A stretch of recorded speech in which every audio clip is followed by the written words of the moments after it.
The other thing you want to think about. Everybody in the world makes cars, the bulk of which they sell in the U.S.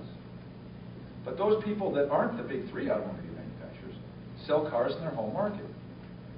Well, people are paying $6 a gallon for gasoline in Japan or $8 a gallon for gasoline in Great Britain. What do you think that customer wants? The fuel-efficient vehicle. We all want pickup trucks.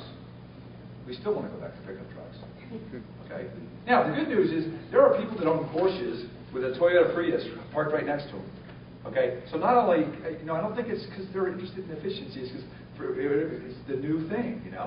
It's cool to be efficient now, which is great.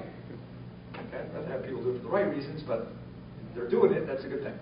Something to think about. Now, the United States, the good news is that we're planning on making our cars more fuel efficient. So by the time we get out here, hopefully we'll have much more fuel efficient cars, if any of you can afford to buy them. Okay? Which is another issue we've got to deal with. When we got upset about oil way back in the 70s, we were upset because we were importing oil. Okay? Now, keep in mind, I didn't tell you this, but Florida spends $55 billion a year on fossil fuels. $55 billion. That's gasoline, coal, oil, natural gas. Things we make electricity with, things you do transportation with. $55 billion. Which means, if you assume, the person who's gas station attendant gets a little bit of money, all these people get a little bit of money out of all this kind of thing. At least half of it is we ship money out. That's, $30 billion a year. Leave Florida to buy that stuff. Well, we could use it and keep it here at home and employ people with it. Okay? It gets worse. By 2030, if we keep doing what we're doing, that's how much I get from the U.S., still none of which comes from Florida. And this is where I get from the rest of the world. And I'm telling you, we can't go this way because it won't even exist. Okay? The good news is this won't happen. The bad news is there's various ways to get it not to happen that I prefer over doing nothing around it. Okay, which would mean we probably have wars over resources if we don't do something. But this is what we could do. We could go ahead and increase our miles per gallon. Guess what? They're going to do it. Okay? Of course, we may not all be driving new cars. T. Boone Pickens was suggesting that we all use natural gas for fuel. We could also reduce the vehicle miles traveled. And believe it or not, you've started to do that just because the price went up through the roof. And then there's all this other stuff we can do. Now, you remember Drill Baby Drill? Okay. You got that one. Okay. Remember, I told you that we have this thing called peak oil. Okay? That's what's going on here. We hit the peak way down here in the U.S. And it's going down. We're making less and less and less and less and less and less and less and less and going down. And so if we had done all that drilling in Alaska, and we continue to do all that kind of stuff, that may be good because we might keep the money here. Argue about the environment. I'm not doing environmental stuff yet. Okay? If we keep the money here, because it's our oil, so we keep the money here. But it doesn't even replace the amount of oil that I'm getting already. Look at this, see? It dropped my line across here. Okay? So if you thought Drill Baby Drill meant it's going to lower the price because we're going to make more, okay, and the supply will go up, and since the demand hopefully stays constant, the price will go down. Because it doesn't even catch up with where I was here. It's convenient. Politicians can choose anything they want to say. Yeah. Okay? But you got to keep in mind, you got to take these things in terms of context, and we often don't see that. Okay, look at this. Everybody's talking about ethanol. Oh my gosh, the price of food's gone up to the roof, and then look what it'll do. Absolutely nothing. Why weren't we talking about making our cars more efficient? Look what it does. That's what that does. Well, because Arthur Danimore Midland and the Midwest wants to promote agriculture. Okay, that's why. Okay.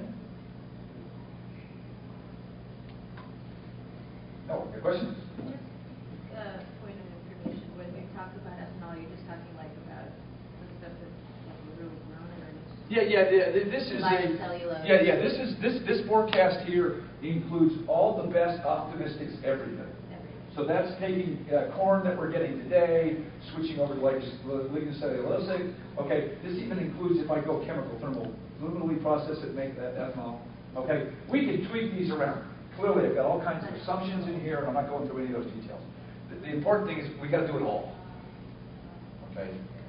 Ethanol won't solve it alone. Fuel efficiency won't solve it alone. Now, if I have my choice, I'd get you out of your car in the first place. I'll give you a commercial about that later. No, I was. Oh, wait. Okay, sorry. But yeah, so keep in mind, we can go into all kinds of discussions about the details. I just want to let you think, there's not one answer.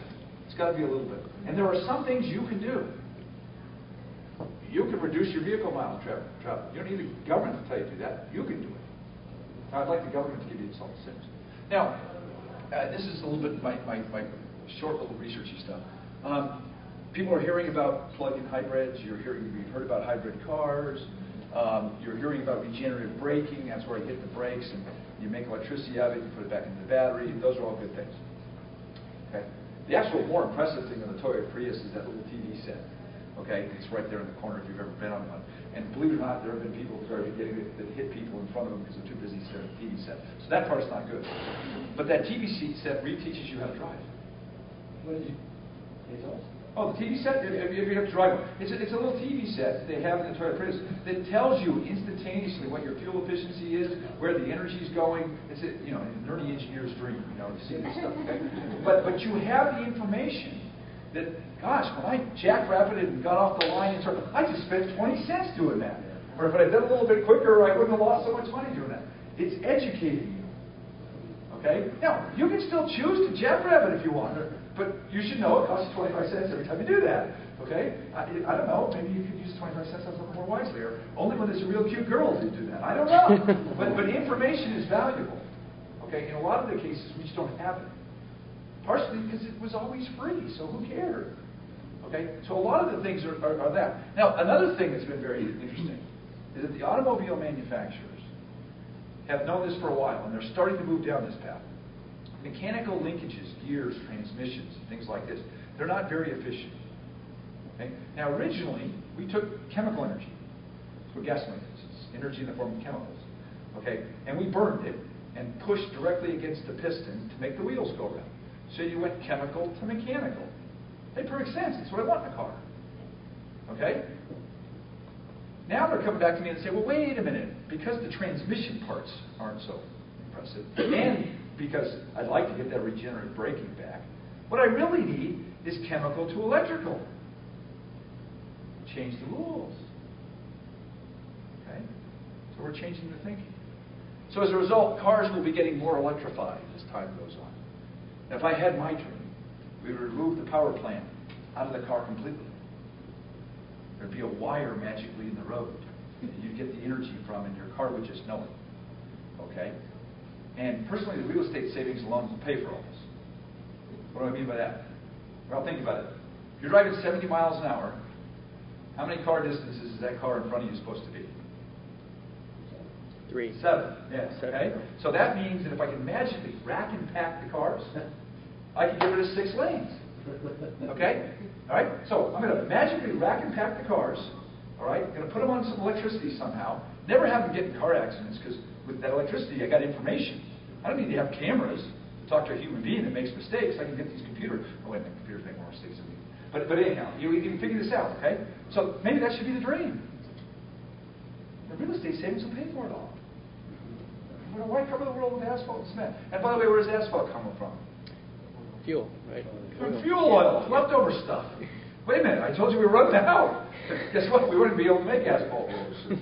Right? Interesting things. This next slide is a little bit busy, but it shows you that we get energy in various forms. In most cases, we don't like that form.